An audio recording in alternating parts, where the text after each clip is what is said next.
opération militaire. La bataille des plages fut gagnée le 6 juin, et c'est le 7 juin que Bayeux fut libéré. Les Britanniques ne parviennent cependant jusqu'à Caen qu'à partir du 21 juillet. Ainsi, le port de Cherbourg fut pris le 26 juin avec une semaine de retard sur les prévisions. La guerre des Haies de juillet fit 12 800 soldats morts en 10 jours. Les Américains allèrent sur Saint-Lô, qui fut prise le 18 juillet avec 30 jours de retard sur les prévisions. Du 30 juillet au 7 août, c'est l'opération Blue Coat. Il s'agit de percer le bocage normand et de faire reculer les Allemands. La percée d'Avranches permet donc aux Américains d'être à Rennes le 4 août. Les Américains sont alors dans la péninsule bretonne, arrivent sur la Loire puis sont aux portes de Paris. Les pertes sont lourdes car plus de 40 000 soldats alliés seront tués et nous comptons près de 200 000 blessés. 55 000 soldats allemands perdirent la vie, avec plus de 140 000 blessés et 250 000 prisonniers. C'est dans ce contexte que le général de Gaulle retrouva le sol de la France métropolitaine après y être parti le 16 juin 1940. Le général de Gaulle est débarqué en France le 14 juin 1944. Il prononcera un discours à Bayeux dans cette partie de la France déjà libérée. Il rend hommage aux résistants intérieurs regroupés dans les FFI. Il réaffirme le fait que la volonté de la France combattante est d'être aux côtés des Alliés. Ainsi, avec l'accord des Alliés, la résistance intérieure passe à l'offensive, car intégrée dans des opérations de libération. L'opération Block Planning, organisée par les résistants de l'intérieur, a pour but de saboter les axes ferroviaires et les autres axes de communication. La guérilla ordonne la montée massive vers les maquis, la libération de villes et de zones entières. Le retour république est déjà expérimenté. Comme les FFI sont armés tardivement, ils doivent pratiquer ainsi une guérilla. Les forces françaises intérieures deviennent donc des gardes, des guides contre le harcèlement de l'ennemi. Toutefois, ce combat s'accompagne en réponse de violences commises par l'occupant. Ainsi, les troupes alliées et l'ouverture du nouveau front ont pour conséquence d'engendrer chez les forces allemandes des représailles contre les civils des régions où se trouvent des maquis de résistance. Depuis juin 1944, les massacres de civils augmentent. On estime entre 12 000 et 15 000 civils et résistants tués dans le cadre de la lutte contre les maquis. Le débarquement de Normandie entraîne donc des déportations massives par les Allemands vers les camps d'internement et de concentration situés en Allemagne, comme celui de Dachau à Munich, ou bien même Neuengamme, près de Hambourg, où seront envoyés beaucoup de Bretons. Sur un total de 23 000 déportés en 1944, plus de la moitié mourra pendant la déportation. La persécution antisémite dura aussi jusqu'au bout. Après le 6 juin 1944, il y eut encore 2880 juifs français déportés vers Auschwitz. Malgré ces terribles répliques de l'occupant, les libérations des régions françaises se poursuivent. Tout d'abord, le Nord-Ouest, que nous analyserons par la suite de notre documentaire. Ensuite, la libération de Paris. Le général de Gaulle pense que le peuple français doit participer à la défaite de l'envahisseur et que les soldats français agissent au plan militaire. La libération de Paris doit être conduite par les troupes françaises. Le général Eisenhower admet donc la décision de Charles de Gaulle, qui est d'envoyer le général Leclerc sur Paris avec sa division de blindés. En vue de la libération de Paris, Charles de Gaulle contrôle l'insurrection populaire et prépare l'instauration du gouvernement provisoire des territoires occupés. Cela suscite une grève pour gêner l'occupant et paralyser la ville. Le 18 août, le chef des FFI de Paris, Rol-Tanguy, appelle à la mobilisation de la résistance parisienne et les forces sont sous son ordre. L'appel à la construction de barricades lance la mobilisation de la ville de Paris. Des émissaires sont envoyés par les résistants pour obtenir une intervention rapide des Alliés. Les 4e divisions blindées de Leclerc et les FFI réduisent ainsi les défenses allemandes le 25. Le général allemand von Choltitz capitule et accepte de signer la reddition. Le 26 juillet, les Parisiens acclament le général de Gaulle. Paris est libéré, c'est une victoire politique pour de Gaulle. Le retentissement de De Gaulle dans le monde entier permet aux déportés de savoir la nouvelle. En ce qui concerne la libération du sud de la France, le 15 août, 3 divisions américaines arrivent sur les plages varoises. En 3 jours, 160 000 hommes atterrissent en parachute en Provence. La première armée française, commandée par Delettre de Tassigny, arrive le 16. Elle est chargée de la bataille de Toulon et de la bataille de Marseille, qui sont finalement reprises le 27 août. L'ordre de repli d'Hitler facilite les Alliés. L'armée passe la vallée du Rhône et Besançon.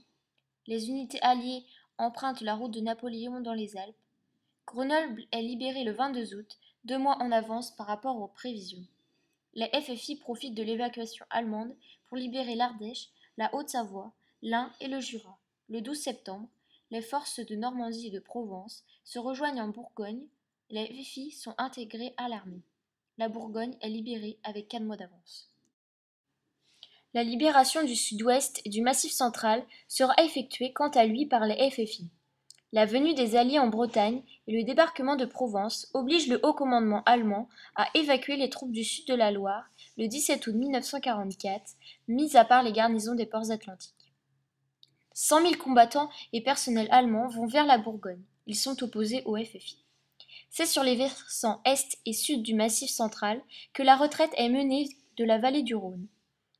Toulouse est évacuée le 19, Montpellier le 22 et Clermont-Ferrand le 25. Dans l'Ouest et en Aquitaine, le mouvement se déclenche le 28 août. Il va s'étaler sur 15 jours. Bordeaux est libéré le 29 août, puis Poitiers le 5 septembre. Et enfin, Châteauroux le 10. L'adversaire est chassé progressivement par les FFI, qui sont très efficaces. Ils empêchent notamment plusieurs destructions et évitent des pertes. Le sud de la Loire est vide du fait du départ des Allemands et des troupes alliées. Le commissaire de la République s'y installe dès la libération de ces territoires. Au bout de 10 à 20 jours, le gouvernement provisoire de la République française envoie des représentants militaires au sein de ces régions. Les FFI s'installent à la tête de nouvelles régions militaires. Les unités des FFI seront canalisées par des cadres FFI ou des envoyés gouvernementaux. En ce qui concerne la bataille des Vosges et la libération de l'Alsace, avec la reprise de Nancy, les 3/4 du territoire sont libérés le 15 septembre. Les Allemands, comprenant que l'Alsace et la Lorraine est la dernière étape avant le franchissement du Rhin, sont bien décidés à la garder. Après un mois de combat, Metz et Mulhouse tombent le 20 novembre.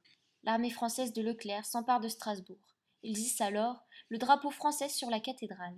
Malgré ces victoires, l'offensive générale dans les Vosges le 14 septembre est un échec. La poche de résistance allemande contourne la ville de Colmar. La contre-offensive allemande lancée dans les Ardennes le 16 décembre immobilise les Américains au détriment de l'Alsace. Alors que Strasbourg est menacé de retomber aux mains des Allemands, ce sont les Français qui livrent bataille du 31 décembre au 27 janvier 1945. L'offensive allemande des Ardennes échoue avec l'aide des Américains. Les Français réduisent la poche allemande le 9 février. Les ports du Havre, de Marseille et d'Anvers en Belgique sont pris rapidement. Les Alliés vont cependant devoir faire face aux poches restantes que sont Lorient, Dunkerque, Saint-Nazaire et La Rochelle, où sont maintenus 95 000 soldats. Un long siège s'engage sur ces derniers réduits. En septembre 1944, le général de Gaulle envisage l'attaque de Royan. Cette attaque est repoussée au printemps, car la ville est bombardée en janvier 1945. Cette opération est finalement menée à la mi-avril. Les autres poches privilégient une position statique, qui restera jusqu'à la reddition finale les 8 et 9 mai 1945. Dans les Alpes, des forces italo-allemandes sont maintenues dans les Hautes-Vallées et autour des côtes de la frontière italo-française.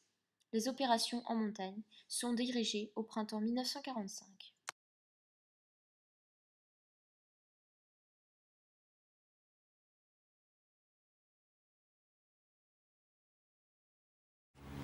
Il nous faut maintenant évoquer l'action de la résistance au niveau de la Bretagne après juin 1944. Nous l'avons vu, les alliés américains et anglais débarquent en Normandie le 6 juin 1944, après un long temps de préparation militaire déjà évoqué précédemment. C'est dans ce contexte que les résistants bretons vont prêter main forte aux alliés. Ainsi, le maquis de Saint-Marcel, qui représente l'un des 5 plus grands maquis français, est impliqué dans l'opération Overlord. C'est le seul en France qui sera impliqué directement au plan de cette opération. Par conséquent, ce maquis de résistance va véritablement rentrer dans le combat à partir du 18 juin 1944. Sur ce sujet, le musée de la résistance bretonne à Saint-Marcel nous apporte quelques précisions. Qu'est-ce qu'un maquis ? Un maquis, c'est tout simplement une zone en campagne où vont s'organiser les résistants, où s'organise la résistance. Et il y a combien de personnes qu'on retrouve dans ces maquis ? Ça dépend des zones où ils vont être implantés. Ça peut aller de combien à combien? Ah là, ça dépend, je le dis, ça dépend des zones où ils vont être implantés. Là, sur Saint-Marcel, par exemple, on est quand même à 2500 au moment des combats. Mais la résistance dans le Morbihan à l'époque, on est à environ 12 000 hommes. Quels étaient leurs objectifs aux résistants? Alors, l'objectif des résistants à Saint-Marcel était d'empêcher la montée des renforts allemands en Normandie. Donc là, on est dans le cadre de l'opération Overlord. Comment? Par des actes de sabotage, de moyens de communication ou de circulation. Sabotage de routes, de ponts, de voies ferrées ou de lignes électriques et de lignes de télégraphe. Qui dirigeait ce maquis? Alors, on a ce qu'on appelle une action combinée. C'est-à-dire que là, vous allez avoir des responsables de la résistance, donc avec par exemple le colonel Maurice ou Émile Guimard, donc qui sont des responsables départementaux. Et on a aussi une unité de parachutistes de la France libre, donc le 2e régiment de chasseurs parachutistes. Et là, son commandant, donc c'était le commandant Bourgoin. Pourquoi à Saint-Marcel? Alors Saint-Marcel, tout simplement parce qu'on est situé entre la rivière de Laclais et la voie ferrée Ploërmel-Questembert, donc le bourg est très facilement repérable d'avion. Et on a à proximité, donc situé sur la commune de Serran, un champ très grand qui est très facilement aussi repérable d'avion. Comment ils étaient organisés ces maquis? Alors pour Saint-Marcel, donc on a différents bataillons du Morbihan, différents bataillons FFI du Morbihan qui étaient chargés de garder le camp. Et on a bien entendu des unités parachutistes qui ont été larguées ici pour aussi instruire les maquisards au maniement des armes et des explosifs. Comment se déroule la bataille de Saint-Marcel? Alors, elle va se dérouler en, on va dire, 3 grandes attaques. Donc d'une part, avant ces attaques-là, il va y avoir un accrochage le matin. Donc, 2 voitures de la FEL de gendarmerie de Ploërmel vont entrer dans le camp. Elles vont passer devant un poste de garde qui va ouvrir le feu et les véhicules, les soldats allemands seront, les FEL gendarmes seront soit tués ou faits prisonniers, sauf un qui va réussir à s'enfuir et à alerter les garnisons de Malétroit. Ensuite, 2 heures après l'alerte, les troupes allemandes vont arriver ici et sur toute la journée, donc là, on va avoir 3 grandes attaques, une à 9 heures, une à 10 heures, une autre à 14 heures. De leur côté, les alliés et la résistance, les maquisards et les paras vont organiser justement leur position de défense avec la disposition d'armes, avec aussi l'intervention. Donc là, le commandant Bourgoin, qui commandait le 2e RCP, va contacter l'Angleterre et demander un appui aérien qui arrivera en gros entre 15h30 et 16h. Et là, pendant 1 heure, l'aviation alliée va attaquer les positions et les renforts allemands qui arrivent, tout simplement. Au soir, là, les responsables du maquis savent que le lendemain, des renforts allemands vont arriver, notamment des troupes blindées, et qu'ils ne pourront pas tenir une journée de plus. Du coup, dans la nuit, l'ordre de décrocher, donc d'évacuer sera donné, et par petits groupes, dans la nuit, les maquisards et les parachutistes vont évacuer le camp. Et lorsque les troupes allemandes vont arriver ici le lendemain matin, il n'y a plus personne, et tous les dépôts d'armes et de munitions ont été sabotés, ont été détruits. Dans le cadre de l'opération Overlord et des débarquements alliés en Normandie, 18 SAS Special Air Service des forces françaises libres sont parachutés le 6 juin vers minuit 30 près de Plumelec dans le Morbihan, à 15 km de Saint-Marcel. 18 autres SAS sont aussi parachutés dans les Côtes d'Armor, forêt de Duhaut, pour enseigner le haut commandement, s'assurer de la capacité de la résistance locale, préparer l'arrivée d'autres missions et également ralentir, remonter des forces d'occupation vers la Normandie. À Plumelec, le parachutage de 9 SAS est repéré depuis un moulin servant d'observatoire allemand. Alerte est donnée et le combat s'engage. Le caporal Émile Boitard, un breton de 29 ans, blessé, est achevé par les Allemands. Il devient le premier soldat mort des opérations du débarquement. Le 18 juin, le maquis est attaqué. Malgré un soutien aérien allié, 4 avions de chasse américains mitraillant les convois allemands en direction du maquis, les 3000 résistants et 200 parachutistes français se replieront à la faveur de la nuit après toute une journée de combat. Le bilan sera d'environ 30 tués, 15 prisonniers, 60 blessés côté français. Selon les rapports allemands, les pertes des soldats de Wehrmacht furent d'environ 50 morts, 50 blessés et 20 disparus. Le village de Saint-Marcel sera pillé et brûlé. 40 personnes seront tuées et d'autres seront déportées. Lors des combats pour la libération de la Bretagne, du 6 juin à août 1944, 77 parachutistes furent tués et 195 furent blessés, soit plus de la moitié de l'effectif du 4e bataillon français, 450 000 hommes parachutés. Ainsi, la Bretagne fut libérée en grande partie à la fin du mois d'août 1944. Cependant, les Allemands se retranchèrent sur les bases sous-marines militaires de Saint-Nazaire et de Lorient. Ils surveillaient aussi les ports de Saint-Malo et de Brest. Les dernières poches de résistance allemande tomberont avec la capitulation de l'Allemagne nazie le 8 mai 1945. Il y a 65 ans, la reddition allemande signée à Etel. En ce qui concerne notre ville de Locminé, située à quelques kilomètres du maquis de Saint-Marcel, le message lancé le 4 juin 1944 par la BBC « Les dés sont sur la tapis » invite les résistants locaux à passer à l'application du plan vert, destruction des voies ferrées, et du plan violet, coupure des lignes téléphoniques de l'ennemi. Au cours de l'été 1944, et après une rafle importante du 3 juillet organisée sur les maquis de la région, les Allemands présents à la prison de Lomminé vont se livrer à de réels actes de torture sur les résistants lominois, mais aussi des communes proches. Certains survivront à ces actes odieux, mais d'autres n'auront pas cette chance. Dans ces locaux disciplinaires, les Allemands leur faisaient subir d'interrogatoires. Certains ne restaient pas à Lomminé, mais étaient transférés au fort de Penthièvre, sur la presqu'île de Quiberon, où ils étaient souvent fusillés. Les atrocités nazies se poursuivent donc et, du 10 au 29 juillet, la terreur règne dans tout le canton avec l'arrivée d'un détachement du SD de Rennes, composé partiellement d'un groupe de la formation Perron, miliciens bretons collaborateurs, sous l'uniforme nazi déjà cité. Son but est de nettoyer Locminé après l'attaque du maquis de Saint-Marcel le 12 juillet, vers 8 h du matin. 2 cars conduisent une cinquantaine de prisonniers de Vannes au fort de Penthièvre. Dans les jours qui suivent, le major allemand Ries organise au fort les exécutions qui sont confiées à des Russes aux ordres de l'adjudant Porchler. Tous deux seront condamnés à mort le 9 mai 1947. 25 Locminois sont parmi les 52 victimes. Tous les actes de décès rédigés à ce moment indiquent que les décès datent du 13 juillet 1944. Le retour à la République et à ses valeurs.